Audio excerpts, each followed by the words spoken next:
Okay, we'll now move to presentations. First up, we have Public Affairs and Communications Director, Megan McPherson. Good evening. Take us through the overview and outlook for Measure B. Yes, thank you, Chair Veely and members of the Public Utilities Commission. I'm pleased to be here tonight at your invitation to provide information about the city's budget and outlook. And I do realize that, and I want to note for the audience members here in attendance, that this information does not apply to our utilities in terms of the budget. This is regarding our general fund. But it is important as citizens of Roseville, so all of the commissions and boards are getting the presentation on Measure B in case the public and you as public officials are asked about it. And what we're going to cover tonight, the presentation's about 20 minutes, and then we'll have a chance for Q&A at the end, is our current budget, what has changed that has brought us to this place, the 5-year outlook and forecast, cuts that we've made at the city, our EngageRoseville community priorities that resulted from our outreach effort, and then some facts about Measure B and sales tax. So first we're going to start with our current budget. The city of Roseville has one of the largest municipal budgets in the region, and there's very good reason for this. It's our utilities. We're a full-service city, providing more services than any other municipality in the region. Most of our $500 million budget involves the utilities. Roseville has 4 utilities, as you commissioners know. All are self-sustaining, and they do not draw on any general fund money. That's electric, water, wastewater, and solid waste. Our general fund is $139 million, and our general fund, in contrast, pays for police, fire, public works, parks, recreation, libraries, trails, and general government services. It's the quality of life services that people prioritize in Roseville. Now, just a small portion of our overall budget is discretionary, and you'll see that pulled out in green. Only $95 million of the $139 million general fund is discretionary. More than half of our discretionary dollars already go towards public safety, which is the City Council's #1 priority. The other $45 million, less than half, pays for our parks, recreation, libraries, public works, code enforcement, other general government services.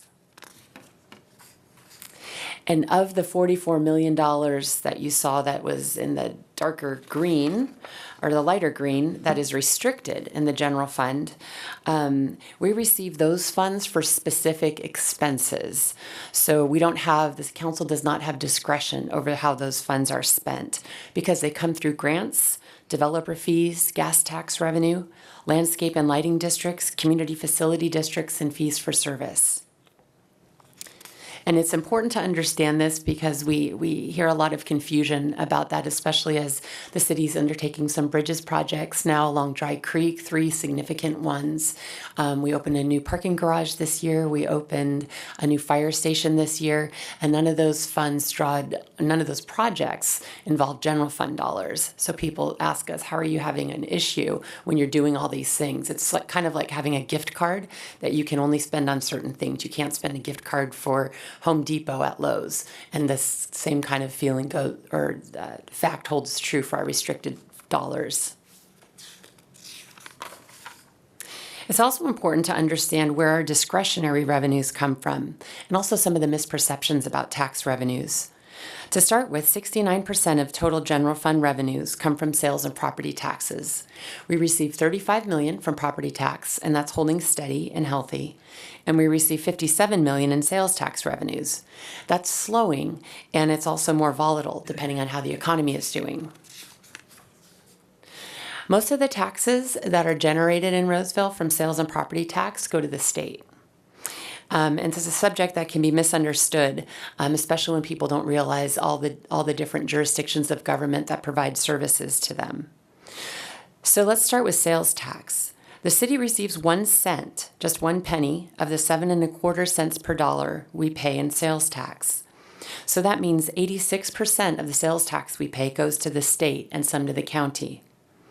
People assume because we have the Auto Mall and Galleria here that Roseville receives all of the tax income generated here, and that's simply not the case.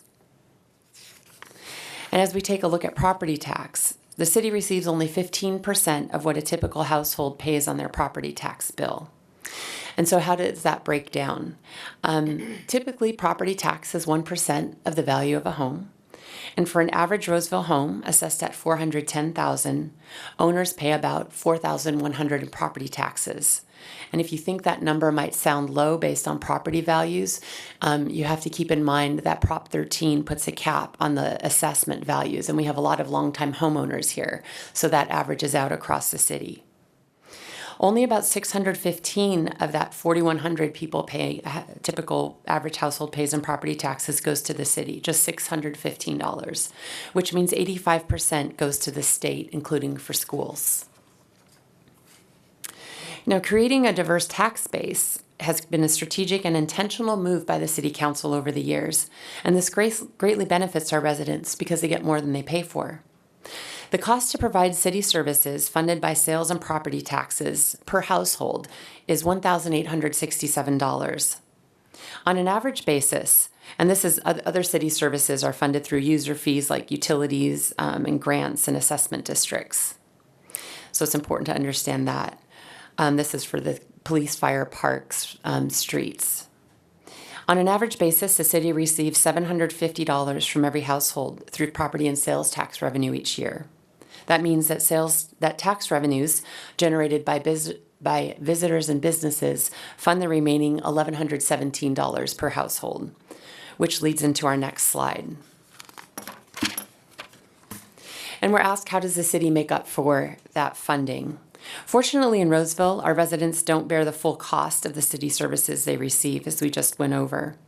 Because of Roseville's affordable, reliable utilities and our excellent public safety and amenities like Parks and Rec, we're a desirable place to locate a business, so we have a really strong business sector here.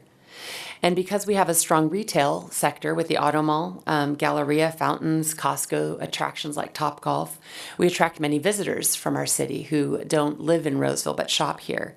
And this all adds up.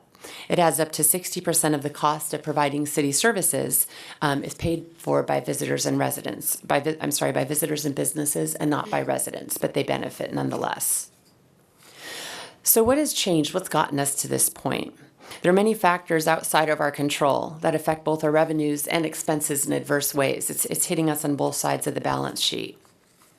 The first item outside our control is that consumers are buying services where they used to buy goods.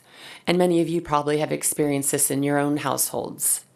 People are buying lawn services. That's what I do. I don't own a lawnmower. Lawn services are not taxed in the state of California. Lawnmower purchases. They're buying Netflix service to stream movies instead of buying DVDs, buying Amazon Music streaming service instead of a CD, which generates tax, or they're buying a gym membership, which is not taxed, instead of equipment for a home gym, which is taxed. And so the difference is that services are not taxed, goods are. So the fewer goods people buy, the less sales tax the city receives. Another item outside of our control is online shopping. And most of us have purchased something online in the past year, and that really does affect our sales tax revenue. The way the state distributes sales tax from online purchases is different than if someone purchased the same item at a cash register in Roseville in person. While Roseville receives a penny for each dollar spent on an item purchased at a register, we receive a fraction of a cent when the item is purchased online.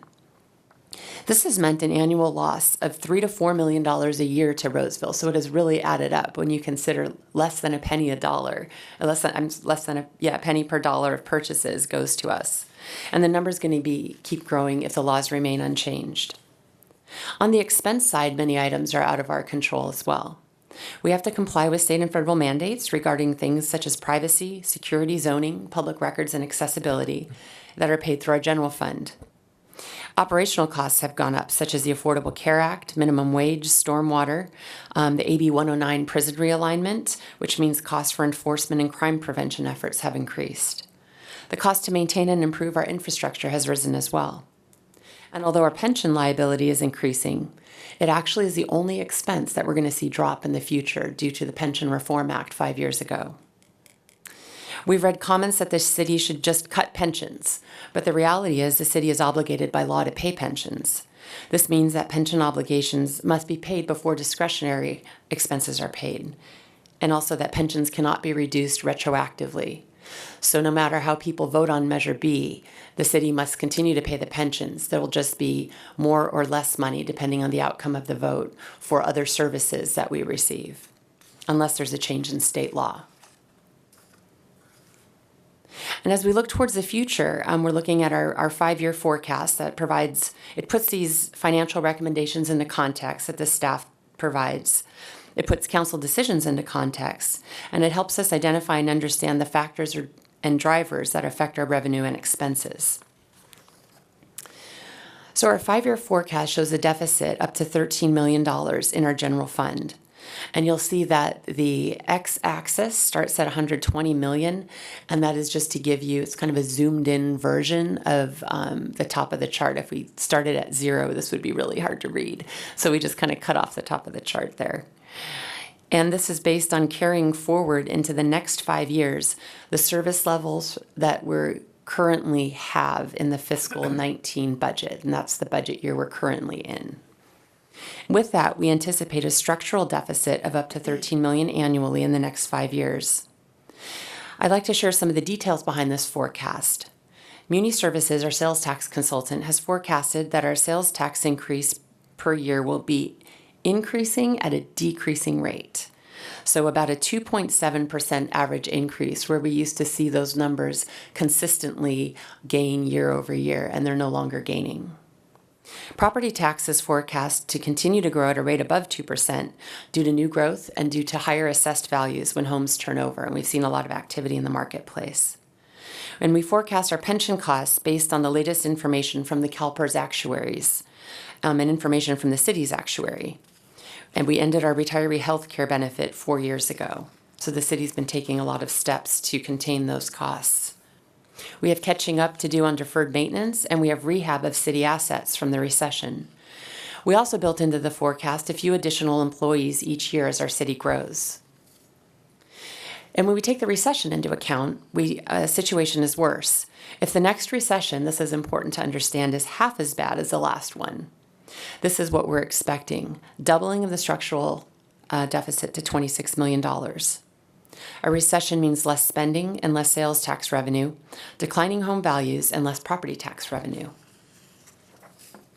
We have some factors that are not included in the forecast, but that would definitely affect our budget in the upcoming years. We have only included revenue and expenses based on current law and policy, and we haven't addressed events that may or may not happen in the future, and here are a few of those. A potential repeal of the gas tax, which means a $13 million to $14 million annual loss in funding for the city of Roseville in the next 10 years, which is $30 million over the next 10 years. If the passage of a half-cent local sales tax measure is successful, that means an additional $16 million to $19 million a year in revenue. If there's a statewide sales tax on services, it's impossible to determine how that would affect our city, depending on the details, but it's something being looked at. Redevelopment, federal and state mandates, and a recession all affect this outlook. So people have asked us, what have we done about this? A lot of people, probably don't pay as much close attention to city government, and this is the first time they've heard about any issues that have occurred. We do discuss them throughout the year for the past 10 years at our budget workshops, and we've outlined the cuts every year at our budget workshops that we've been making. So I'm going to quickly run through those. We do have all of this information online in a very detailed packet on our Measure B website that provides a lot of information. First, we want to talk about the cuts to labor costs. Our workforce reduction began in 2007. We went from 778 full-time general fund employees in 2007 to 698 in 2018. In that time, the city grew by more than 30,000 new residents, from 109,000 to 139,000. And this resulted in a 30% staff reduction per capita as our city has grown. We reduced salaries and benefits for our employees. Employees now fund 100% of the employee's share of pension costs. We eliminated a defined benefit plan for retiree health care in 2014 for new employees. We also set salary targets at median in the labor market, reducing on average by 10% across the board in our salary costs. We also reduced the rate of increases within each salary range. So we slowed the merit increases by 50%. Operationally, we've made sure we're operating at maximum efficiency for the services we're providing, and it's been verified by independent audits. In fact, our seasoned workforce allows us to work more efficiently than what consultants usually see. And it's likely going to be changing in the future as seasoned employees retire and new employees learn the ropes and the history and the regulations. Right now, approximately 36% of our current workforce is eligible to retire in the next 5 years. And that's following years of baby boomer retirements already. As we look at the police department, I'll quickly run through these slides. We actually have 6 fewer officers than we did in 2007. We've reduced patrol, crime suppression, and youth services. We've eliminated positions in fire and reduced staffing there as well. In public works, we reduced funding for street maintenance, storm drain maintenance. We eliminated engineering positions that have delayed necessary roadway and flood control, and we eliminated traffic engineering positions as well. In our Parks, Recreation, and Libraries department, we've delayed the construction of Harry Crab and Central Park because although the funds are available to build those parks, we don't have the funds available to maintain the parks.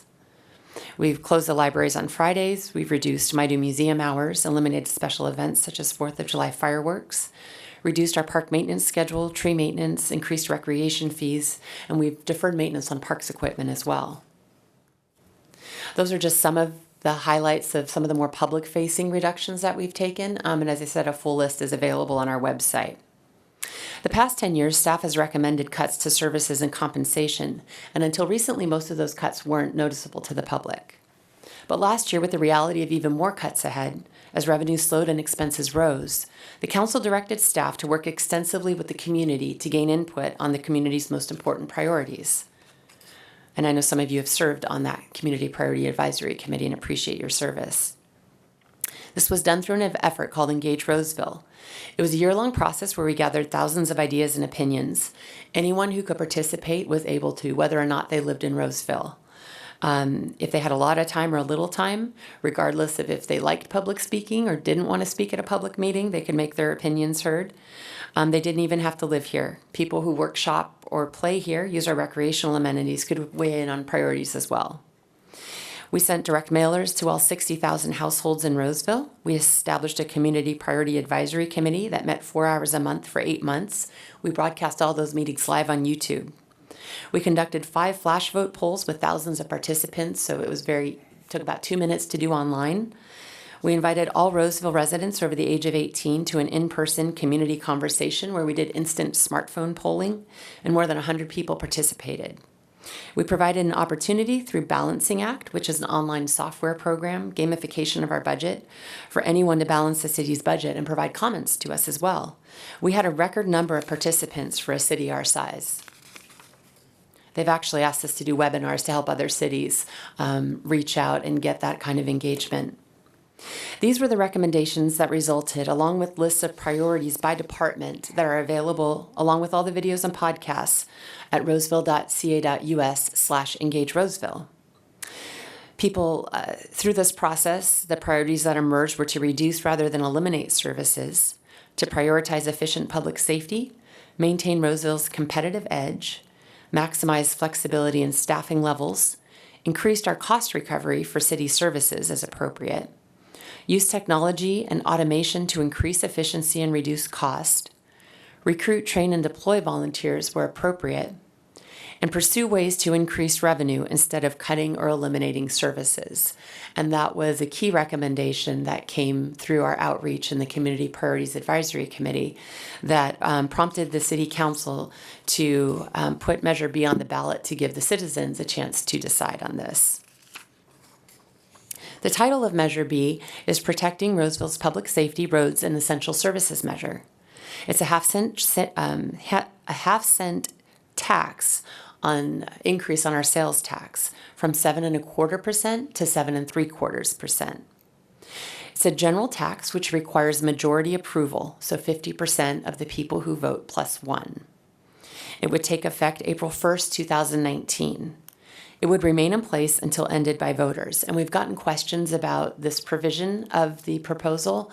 And the reason this is in place is because the problem is not going away given the current laws we have and the current the policies in place. So until something changes, the issues are going to continue if tax laws change or whatnot. So we need a long-term way to address this issue. Measure B is estimated to generate $16 million to $19 million a year, and the state can't take any of the revenues generated by Measure B. All of it stays in Roseville. It goes to the general fund, and some of the services that Measure B is looking to fund are maintaining neighborhood police patrols, fire protection, emergency response times, maintaining crime suppression and investigation, city streets and pothole repair, parks, recreation facilities and programs, along with libraries, private sector job creation and economic improvement programs, and senior and youth services.